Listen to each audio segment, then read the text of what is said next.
নমস্কার। বাংলা ইন্ডিয়া নিউজের প্রতিবেদন। হাফিজ সাইদ মরেছে। পাকিস্তানের আনমোল রতন, হিরো, ডন, টেররিস্ট হাফিজ সাইদ সাহেব ইউএনের ঘোষিত টেররিস্ট। বান্দা ভারত বিরোধীও বটে। হাফিজ সাইদের মৃত্যু নিয়ে খেলা শুরু হয়ে গেছে। কেউ বলছে হাফিজ সাইদ ৭২ হুরের দেশে চলে গেছে। ৭২ হুর তাকে সুড়সুড়ি দিচ্ছে, নাচ দেখাচ্ছে, একেবারে ৭২ হুরের ডিস্কো ডান্স। আবার কেউ কেউ বলছে রাওয়ালপিন্ডির পথে যেতেই পেট্রোল শেষ হয়ে গেছে। হাফিজ সাইদ এখন হসপিটালের ডাস্টবিনে শুয়ে রয়েছে।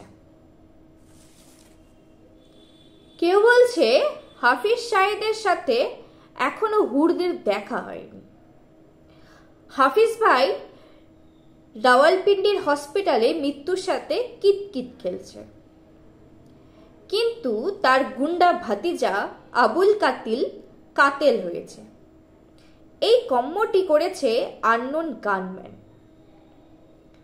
এবার প্রশ্ন হলো, পাকিস্তান গভর্নমেন্ট জানিয়েছে হাফিজ ভাই জেলবন্দি এবং গৃহবন্দী রয়েছে। হাফিজ ভাই গৃহবন্দী থাকলে পিওকেতে এসে সেনাবাহিনীদের সাথে কি করছিল? তার মানে পাকিস্তান গভর্নমেন্ট ফেসে যাওয়ার ভয়ে বলছে এসব। হাফিজ ভাই মরতেই পারে না।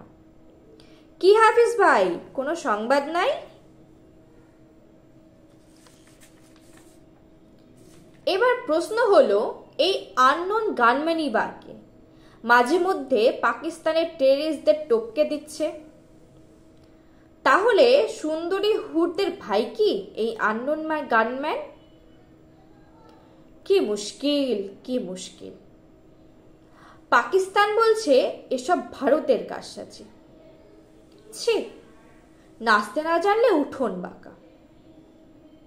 হে পাকিস্তান, বদলাও এবার ভাগ্যের চাকা।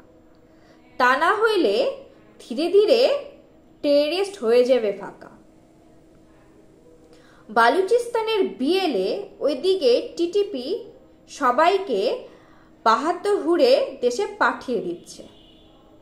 মিছিমিছি ভারতকে দোষ দিয়ে লাভ নেই, বরং ৭২ হুরের খোঁজে বেরিয়ে পড়ো। পাকি মিয়া করবে বিয়া, আছে হুর ৭২। ধন্যবাদ। Please share and subscribe my channel.